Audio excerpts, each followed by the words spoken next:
Hello दोस्तों। हम लोग हिस्ट्री के मोस्ट इम्पोर्टेंट क्वेश्चंस की एक सीरीज देख रहे हैं जिसमें ये चौथा वीडियो है। अजंता की कृतियों में वर्णित कथानक क्या है।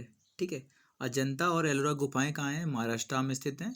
इन दोनों में जो चित्रकलाएं दी गई हैं या फिर हमने पूछा है अजंता की चित्रकला कृतियों में वर्णित कौन सी कथानक हैं, तो हम सबसे पहले जान लेंगे कौन सा है। जातक। ध्यान रखेंगे, जातक भगवान बुद्ध की, जो भगवान बुद्ध थे, बुद्ध की जो पूर्व जन्म की कहानियाँ थीं, पूर्व जन्म की जो कहानियाँ थीं उसमें जो 500 कहानियाँ थीं पूर्व जन्म की, इसमें वर्णित हैं। कितनी? 500 कहानियाँ इसमें वर्णित हैं। इसके अलावा ध्यान रखेंगे कि जो रामायण है इसको किसने लिखा है? महर्षि वाल्मीकि ने लिखा है। किसने लिखा है? महर्षि वाल्मीकि ने लिखा है। अगर इसी के रामायण का एक रूप है जिसको बोलते हैं रामचरितमानस, रामचरितमानस, इसको किसने लिखा है? आप लोग कमेंट करके जरूर बताना। ठीक है। इसके अलावा महाभारत में अगर बात की जाएगी तो महाभारत के रचयिता कौन थे? तो महर्षि वेद व्यास जी। कौन थे? महर्षि वेद व्यास जी। ठीक है। अगर बात की जाएगी इनके संकलनकर्ता भी कहें तो भी वेद व्यास जी को ही बताना है आपको। ठीक है, ध्यान रखेंगे इस चीज़ को। ठीक है। अब अगर बात की जाएगी शुरुआत में महाभारत में कितने श्लोक थे? तो 8800। ठीक है, ध्यान रखेंगे 8800 श्लोक थे। बाद में इसमें जब 24,000 हो गए, 24,000 हो गए तो इसे कहा गया जय संहिता। क्या कहा गया? जय संहिता। इसलिए कभी कभी क्वेश्चन पूछते हैं कि महाभारत का पूर्व नाम क्या था? तो जय संहिता। जब इसमें प्रेजेंट टाइम में 1,00,000 श्लोक हो गए, कितने? 1,00,000 श्लोक है, तब इसे कहा गया महाभारत। क्या कहा गया? महाभारत। आपको पता है। ठीक है। संकलनकर्ता कौन हो गए? वेद व्यास जी। रामायण किसने लिखी? वाल्मीकि ने। रामचरितमानस किसने लिखी है? आप लोग कमेंट में जरूर बताना। ठीक है। कौन सी भाषा में, ये भी बताना है आपको। ठीक है। पंचतंत्र, पंचतंत्र दुनिया की ऐसी दूसरी बुक है जो सबसे ज़्यादा बिकी है अभी तक। ठीक है, ध्यान रखेंगे इस चीज़ को। सबसे ज़्यादा चर्चित भी है ये बुक। ठीक है। पंचतंत्र की कहानियाँ वही हैं जो विष्णु शर्मा ने लिखा है इसको। किसको? विष्णु शर्मा ने लिखा है इसको। और ये बहुत ज़्यादा पढ़ी जाने वाली बुक है, दुनिया की दूसरी ज़्यादा। पहली कौन सी रहेगी? तो बाइबल, जो इंग्लिश की जो बुक है उसको बोलते हैं बाइबल। ठीक है, जो इंग्लिश धर्म से संबंधित है। ठीक है, ध्यान रखेंगे इस चीज़ को। ठीक है। अगर बात की जाएगी कि अजंता में जो गुफा में, जो अजंता की गुफा में जो जानकारी दी गई थी, तो वो जानकारी किसने दी थी? तो एक व्यक्ति का नाम आता है जेम्स फर्ग्यूसन। ठीक है। जो अजंता में जो खोज की गई थी तो वो की थी 1843 में जेम्स फर्ग्यूसन ने। जेम्स फर्ग्यूसन, ये नाम भी एक दो बार पूछा गया है। ठीक है, ध्यान रखेंगे जेम्स फर्ग्यूसन। ठीक है। अब हम लोग आगे चलते हैं 22 नंबर क्वेश्चन में। 22 नंबर क्वेश्चन में देखेंगे हम लोग सिंधु घाटी सभ्यता का पत्तन नगर यानी कि बंदरगाह। तो बंदरगाह सिर्फ दो आते हैं। बंदरगाह दो नाम आते हैं। एक नाम आता है सुरकोटदा और एक आता है लोथल। ठीक है। लोथल सबसे व्यवस्थित जगह थी। लोथल में बहुत व्यापार भी हुए थे, इसलिए लोथल ज़्यादा जगह ज़्यादा इंपॉर्टेंट थी। बाकी सुरकोटदा और जगह थी सुरकोटदा। ठीक, ध्यान रखेंगे सुरकोटदा। क्वेश्चन पूछता है कि व्यापारिक स्थल सिंधु सभ्यता कौन था? तो लोथल था। और सुरकोटदा से हमें घोड़े की हड्डी के प्रमाण मिले हैं, ये इंपॉर्टेंट है। ठीक है। और हाथी के दांत कहाँ से प्राप्त हुए? लोथल से प्राप्त हुए। हाथी के दांत के कंघे पूछ लेगा तो कहाँ से प्राप्त हुए? आप लोग कमेंट में जरूर बताना है इस चीज़ को। ठीक है। और इसके अलावा हाँ, अगर बात की जाएगी कालीबंगन की, तो कालीबंगन के इतिहास के बारे में हम लोग कल बता चुके हैं आपको। वैसे आप कालीबंगन के बारे में थोड़ा अगर जानते हो इसके बारे में तो आप जरूर जरूर बताना इसके बारे में। ठीक है। हाँ, मोहनजोदड़ो का अगर शाब्दिक अर्थ पूछेंगे तो उसका शाब्दिक अर्थ क्या होता है? मृतकों का टीला। और अगर रोपड़ की बात करेंगे तो रोपड़ पहली बात तो है कहाँ स्थित? तो पंजाब में स्थित है। इसकी खोज किसने की थी? ये कहाँ है? पंजाब में स्थित है। ठीक है, पंजाब में खोज किसने की थी? यज्ञदत्त शर्मा ने। यज्ञदत्त शर्मा ने। ठीक है, यज्ञदत्त शर्मा ने इसकी खोज की थी। मोहनजोदड़ो और किसका? हड़प्पा का, दोनों का हम बता चुके हैं आपको। ठीक है, दोनों का हम बता चुके हैं। 1921 में दयाराम साहनी और 1922 में राखाल दास बनर्जी ने मोहनजोदड़ो की खोज की थी। मोहनजोदड़ो की खोज की थी किसने? राखाल दास बनर्जी ने। RD बनर्जी बोलते हैं इनको। और ये किस नदी किनारे है? सिंधु नदी किनारे है। ठीक है, ध्यान रखेंगे। ठीक है। हाँ, और हा से हड़प्पा होता है और रा से होती है रावी। ठीक है, रावी नदी किनारे है। ठीक है। हाँ, इसको याद कर सकते हैं। ठीक है। कालीबंगन का मतलब क्या होता है? काली चूड़ियाँ। ठीक है। ये कहाँ है? आप लोग कमेंट में जरूर बताना कि कालीबंगन कहाँ पे स्थित है। ठीक है। इसके अलावा हम लोग देख लेंगे कि कालिदास के राज कवि कौन थे। कालिदास के राज कवि पूछ लें। कालिदास किसके राज कवि थे? कालिदास किसके राजकवि थे? तो ये क्वेश्चन अक्सर कर पूछा गया है, ये क्वेश्चन बहुत बार पूछा गया है। आप लोग चाहो तो इसको कमेंट में, नहीं कमेंट ना करिए, आप बता ही देते हैं, इसके बारे में तो बताना ही है, ठीक है। तो चंद्रगुप्त विक्रमादित्य कौन थे? अगर इनको चंद्रगुप्त सेकंड लिखा मिल जाए कहीं पे, विक्रमादित्य ना लिखा मिले तो भी इंपॉर्टेंट रहेगा, क्योंकि चंद्रगुप्त सेकंड थे ये, और ये विक्रमादित्य भी सेकंड थे, ध्यान रखेंगे। और सबसे विक्रमादित्य 14 हुए हैं, कितने हुए? 14 हुए हैं। आखिरी कौन थे? हेमू, ठीक है। लेकिन सबसे इंपॉर्टेंट विक्रमादित्य कौन हुए? तो चंद्रगुप्त सेकंड ही हुए हैं, ठीक है, ध्यान रखेंगे इस चीज़ को, ठीक है। अगर कालिदास की बात करेंगे तो ये जो इनकी जो मतलब कि चंद्रगुप्त सेकंड जो थे, इनके नवरत्न थे, इनके में भी, ठीक है, 9 रत्न थे, इनमें से एक थे कालिदास जी। कालिदास की कुछ बुक्स इंपॉर्टेंट हैं, जैसे जैसे बुक का नाम आता है, सबसे पहले आती है मेघदूत, ठीक है, मेघदूत बहुत इंपॉर्टेंट है। कुमार संभवम, कुमार संभवम आती है इनकी, ठीक है। ऋतु संहार, ठीक है। अभिज्ञान शाकुंतलम और मालविकाग्निमित्रम, ठीक है। मालविका और अग्निमित्र की जो कहानी है इसी में लिखी हुई है, मालविकाग्निमित्रम, ठीक है, मालविकाग्निमित्रम। और ऋतु संहार, ऋतु संहार, ये सब बुकें किसकी हैं? तो किसकी हैं?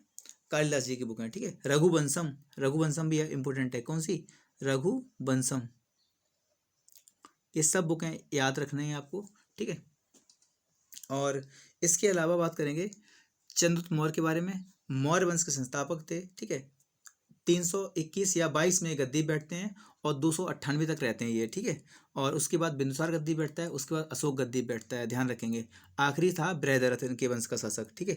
ये सब क्वेश्चन आपको आने चाहिए। समुद्रगुप्त गुप्त वंश का बहुत ही प्रतापी शासक था, ठीक है। इसको धड़ीबंद कहा गया था, ध्यान रखेंगे इस चीज़ को, ठीक है। और इसको भारत का नेपोलियन किसने कहा था? तो विंसेंट आयर ने भारत का नेपोलियन किसने कहा था? और समुद्रगुप्त बीड़ा बजाते हुए, जो सिक्के पे बीड़ा बजाती हुई आकृति प्राप्त होती है, इसलिए इसे समुद्रगुप्त को बीड़ा प्रेमी भी माना गया था, ध्यान रखेंगे, ठीक है। एक इसका बहुत ही प्रचलित जो पूछा जाता है कि एक प्रयाग प्रशस्ति अभिलेख जिसका पूछा जाता है, किसने लिखा था? तो इसका एक दरबारी कवि था समुद्रगुप्त का, हरिसेन, जिसका नाम आता है, ठीक है, ध्यान रखेंगे सब क्वेश्चन को। इसके अलावा हर्षवर्धन उत्तर भारत का सबसे प्रतापी शासक हुआ है, और ये आखिरी प्रतापी शासक भी कहा जाता है उत्तर भारत का, ध्यान रखेंगे इस चीज़ को, ठीक है। हर्षवर्धन के बारे में 606 से लेके 647 तक इसने शासन किया है, ध्यान रखेंगे, ठीक है। वर्धन वंश का बहुत ही प्रतापी शासक हुआ है, ठीक है। और हर्षचरित का एक दरबारी कवि था बाणभट्ट, बहुत इंपॉर्टेंट था, ध्यान रखेंगे इस चीज़ को, ठीक है। और हर्ष की रचनाएं थी नागानंद, रत्नावली और प्रियदर्शिका, ये सब रत्नावली थी, ठीक है। और हर्षचरित किसने लिखी थी? तो बाणभट्ट ने लिखी थी। इसके जो दरबारी कवि था उसने लिखी थी हर्षचरित, ठीक है, हर्षचरित। और हर्ष खुद भी एक राजकवि था, खुद भी एक कवि था, तो उसने खुद लिखी थी बुकें, 3 बुकें थी इसकी, रत्नावली, नागानंद और प्रियदर्शिका, 3 बुकें थी इसकी, ठीक है, ध्यान रखेंगे। अब हम लोग आगे चलें, आगे चलेंगे तो देखेंगे हम लोग क्वेश्चन नंबर 24। क्वेश्चन नंबर 24 आपको दिख रहा होगा, ठीक है। क्वेश्चन नंबर 24 में देखेंगे हम लोग, 24 में भारत का राष्ट्रीय पंचांग किस काल पर आधारित है? राष्ट्रीय पंचांग, राष्ट्रीय पंचांग अगर बात करेंगे तो शक काल पर आधारित है। अगर शक की बात करेंगे, जो शक कैलेंडर जो स्टार्ट हुआ था हमारा, इसकी स्टार्टिंग की थी कनिष्क ने, ठीक है, कनिष्क ने, ठीक है, ध्यान रखेंगे। और 78 ईस्वी में इसकी स्टार्टिंग हुई थी, 78 ईस्वी में, ठीक है। अगर बात की जाए कि विक्रम संवत की, विक्रम काल की, तो इसकी स्टार्टिंग हुई थी 58 BC में, ठीक है, ध्यान रखेंगे, 58 BC में इसकी स्टार्टिंग होती है। एक थी गुप्त संवत, एक थी गुप्त संवत, गुप्त संवत की स्टार्टिंग हुई थी 319 और 320 में, 319 और 320 में, ध्यान रखेंगे। एक संवत और स्टार्ट याद रखेंगे, हिजरी संवत, हिजरी संवत की स्टार्टिंग हुई थी 622 में, 622 में।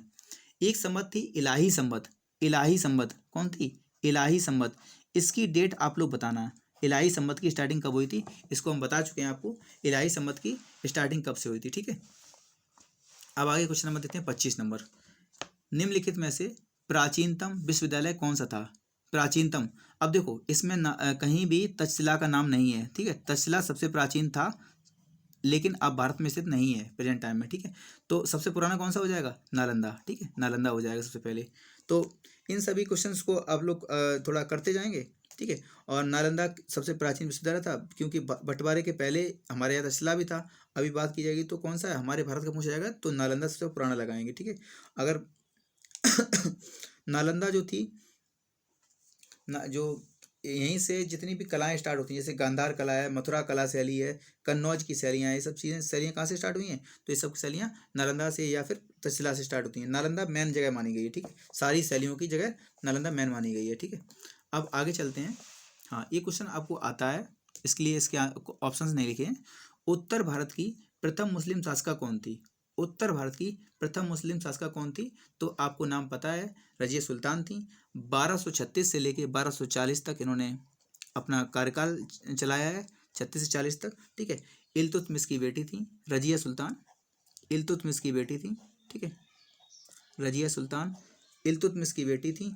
और इनका जो अयोग्य होना एक ही सिर्फ था कि ये योग्य थी, लेकिन ये महिला होना इसका एक तरीके से अपराध हो गया, एक तरीके से, ठीक है। अमीर इससे बहुत जलने लगे थे बाद में, तो इसलिए अमीरों ने इसको गद्दी से हटा दिया था। अब दो तीन महिलाओं के नाम बता दीजिए आप लोग। जैसे नूरजहाँ का नूरजहाँ का काल किसके काल में था, ठीक है, नूरजहाँ मतलब किसके काल में थी। एक क्वेश्चन पहला है ये, नूरजहाँ का बताएंगे आप लोग, ठीक है, नूरजहाँ का, ठीक है। और इसके अलावा आप लोग बता सकते हैं कि मुमताज महल, जो मुमताज महल थी, इनका असली नाम क्या था? मुमताज महल का जो नाम था आप लोग बता सकते हैं कमेंट में, ठीक है, ठीक है, ये बताना है आपको। और इसके अलावा आप लोग कमेंट करके बताना है कि जो मुमताज के अलावा एक और बेगम हुई हैं, एक और बेगम हुई हैं जिनका नाम है, जिनके लिए औरंगजेब ने औरंगजेब ने औरंगजेब ने औरंगजेब ने राबिया दुर्रानी का मकबरा जो बनवाया है, तो वो कहाँ पे स्थित है? औरंगजेब ने जो राबिया दुर्रानी का मकबरा बनवाया है, जिसको बोलते हैं ताजमहल की फोड़ नकल या फिर बोलते हैं दक्षिण का ताजमहल, तो वो किस जगह बनवाया है, ठीक है, ये बता सकते हैं आप लोग कमेंट में, ठीक है। अब आगे चलेंगे हम लोग 28 नंबर क्वेश्चन में, 27 नंबर क्वेश्चन चलेंगे हम लोग, ठीक है। आज़ाद हिंद फौज ने द्वितीय विश्व युद्ध में किसके विरुद्ध युद्ध किया था? किसके विरुद्ध पूछा है, ठीक है, विरुद्ध पूछा है। तो देखो, पहले वर्ल्ड वॉर में तो इंडिया ने समर्थन किया था ब्रिटेन का, ठीक है, ब्रिटेन का समर्थन किया था। जब गांधी जी ने कहा था कि आप लोग समर्थन करिए तो ये लोग हमें आज़ादी देंगे, तो इसलिए गांधी जी को कहा गया था क्या, भर्ती करने वाला सार्जेंट कहा गया था, और इन्हें कैसर ए हिंद की उपाधि भी दी गई थी, ठीक है। और इसके अलावा अब सेकेंड वर्ल्ड वॉर में हम लोगों ने क्या किया था, हम लोगों ने ब्रिटेन का अपोज किया था, यानी कि ब्रिटेन कहाँ गया, ग्रेट ब्रिटेन, ठीक है, इसका हमने अपोज किया था, इस गलत हो जाएगा, ग्रेट ब्रिटेन का हमने अपोज किया था। और समर्थन किसका किया था, तो हमने जापान के इसके समर्थन में काम किया था, ठीक है, सेकंड में, ठीक है। और अगर बात की जाएगी कि आज़ाद हिंद फौज की बात की जाएगी, तो इसको बनाया किसने था, तो बनाने में नाम आता है, स्थापना में नाम आता है कैप्टन मोहन सिंह का, स्थापना में नाम आता है कैप्टन मोहन सिंह का, ठीक है, कैप्टन मोहन सिंह। अगर बात की जाएगी इसको मजबूती किसने प्रदान की थी, या मतलब इसको सहायता किसने प्रदान की थी, तो रास बिहारी बोस ने।